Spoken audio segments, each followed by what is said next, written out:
बात उन दिनों की है जब निधि 23 साल की उम्र की हुआ करती थी।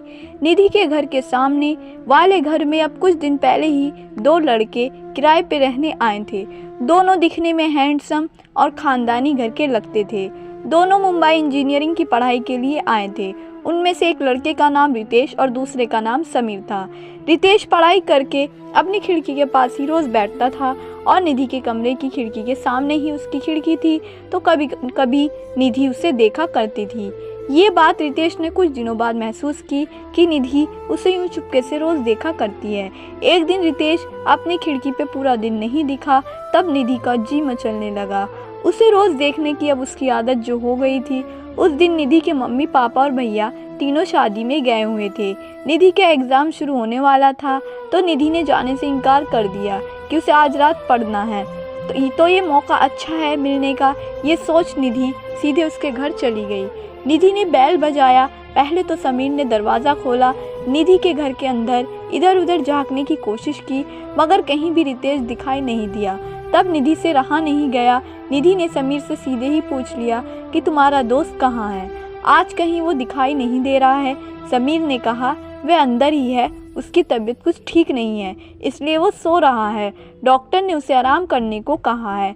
निधि ने कहा ओह तो ये बात है, क्या मैं उससे एक बार मिल सकती हूँ? समीर ने कहा हाँ हाँ क्यों नहीं, आइए ना। कहते हुए समीर निधि को रितेश के कमरे में ले गए।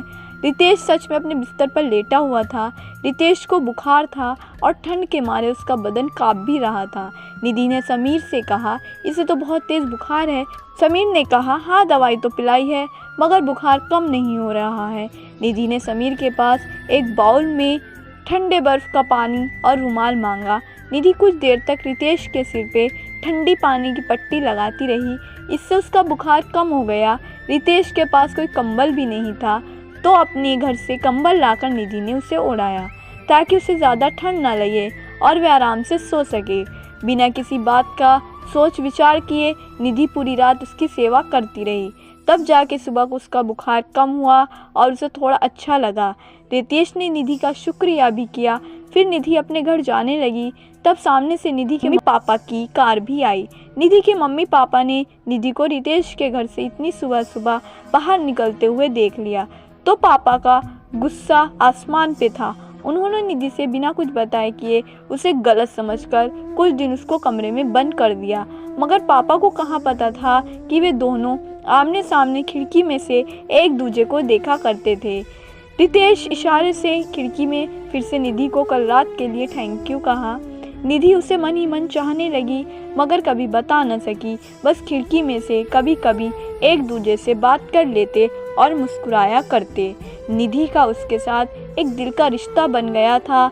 निधि के पापा उसूलों के बहुत पक्के थे। उन्होंने निधि की शादी कहीं और तय कर दी। इस बात को कुछ महीने गुजर गए। एक दिन किसी कॉफ़ी शॉप में निधि बैठ के अपने दोस्त के इंतज़ार में थी। वह इत्तेफाक से रितेश भी वहाँ आया हुआ था। दोनों ने एक दूसरे को देखा। पहले तो दोनों के बीच चुप्पी छाई रही। कुछ देर बाद रितेश ने निधि से पूछा तुम कैसी हो, यहाँ कैसे? निधि ने कहा मैं अपनी दोस्त के इंतज़ार में हूँ, वह आज मुझसे यहाँ मिलने आने वाली है, मगर पता नहीं अभी तक आई क्यों नहीं हो। ओह मेरा भी एक दोस्त मुझसे मिलने आने वाला है, अब तक आया नहीं। अच्छा तो हम एक दूसरे से बात कर लेते हैं। निधि ने कहा हाँ ज़रूर, क्यों नहीं। रितेश ने कहा अच्छा चलो बताओ तुम्हारे पति तुम्हारे घर वाले सब कैसे हैं, तुम खुश तो हो ना? निधि रितेश की बात सुनकर चौंकी। निधि ने कहा शादी और मेरी? रितेश ने कहा हाँ उस रोज़ तुम्हारी शादी थी ना? निधि ने कहा हाँ बारात भी आई थी, मगर उस रोज़ बारात आने से पहले मैं घर छोड़कर वहाँ से भाग गई थी, क्योंकि मेरे पापा ने पैसों की खातिर मेरी शादी मुझसे 10 साल बड़े लड़के से तय की थी, जिसका एक छोटा बच्चा भी था। मगर ये बात मुझे मंजूर नहीं थी, इसलिए मैंने घर छोड़ दिया। मेरी सहेली ने मुझे अपने घर चंडीगढ़ में कुछ महीनों के लिए आसरा दिया। फिर जब मैंने जॉब शुरू कर दी और खुद का घर ले लिया। मगर तुम? रितेश ने कहा बस मेरे साथ भी कुछ ऐसा ही हुआ है। मेरी शादी पापा ने ज़बरदस्ती करवा दी, मगर सुहाग रात में लड़की ने कहा कि मैं किसी और को चाहती हूँ उससे मैं बहुत प्यार करती हूँ और उसी से शादी भी करना चाहती थी। तब मैंने अपनी पत्नी शीला के बॉयफ्रेंड के बारे में पता किया। वह लड़का सच में बहुत अच्छा था, शीला से प्यार भी बहुत करता था, इसलिए मैंने शीला को उसके बॉयफ्रेंड राघव से मिला दिया, दोनों की शादी करवा दी और जॉब के लिए यहाँ आ गया। वैसे भी उससे मैं प्रेम नहीं करता था, तो ऐसे रिश्ते के साथ जीने से बेहतर तो अकेला रहना मुझे ठीक लगा, क्योंकि मैंने जब से तुमको देखा मैंने सिर्फ और सिर्फ तुमसे ही प्यार किया। फ़र्क सिर्फ इतना कि ये बात कभी भी मैं अपनी ज़ुबान पर ना ला सका। मुझे लगा तुम्हारे पापा ने तुम्हारी शादी कहीं और तय कर दी, तो तुम्हारी डोली उठने से पहले मैं वहाँ से चला गया। मैं तुझे किसी और का होते हुए नहीं देख सकता था और उस वक्त मुझ में इतनी हिम्मत नहीं थी कि मैं तुम्हारे पापा से अपने प्यार के बारे में बात कर सकूं। उस वक्त मेरे मन की बात मन में ही रह गई, मगर मैंने अपनी ज़िंदगी में पहला प्यार तो तुमसे ही किया था। मैंने तो तुम्हारी शादी के बाद तुमसे मिलने की उम्मीद ही छोड़ दी थी, मगर आज तुम्हारा सच जानने के बाद आज मैं तुमसे कहना चाहता हूँ कि मैं आज भी तुमसे उतना ही प्यार करता हूँ जितना पहले करता था। क्या तुम मेरे साथ अपनी बाकी की ज़िंदगी बिताना चाहती हो? निधि तो उस वक्त खुशी के मारे आसमान में उड़ने लगी। मैंने भी तुमसे कभी मिलने की उम्मीद छोड़ ही दी थी, मगर जहाँ दिल का रिश्ता इतना गहरा हो तब तो दिल चाहे जितना भी दूर हो मगर एक न एक दिन तो मिल ही जाते हैं। ये दिलों का रिश्ता ही ऐसा है।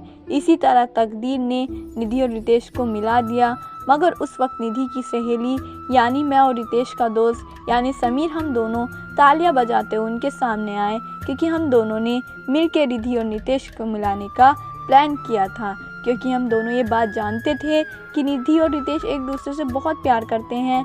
अब वे दोनों साथ में रहते हैं, दोनों ने शादी भी कर ली, जॉब भी दोनों साथ में करते हैं, उनका एक बच्चा भी है और वो दोनों आज बहुत खुश भी हैं। तो दोस्तों, आपके नसीब में पहला प्यार लिखा हो और रिश्ता अगर दिल के से दिल का हो, तो पिछड़े प्रेमी एक न एक दिन किसी न किसी तरह किसी न किसी रास्ते मिल ही जाते हैं।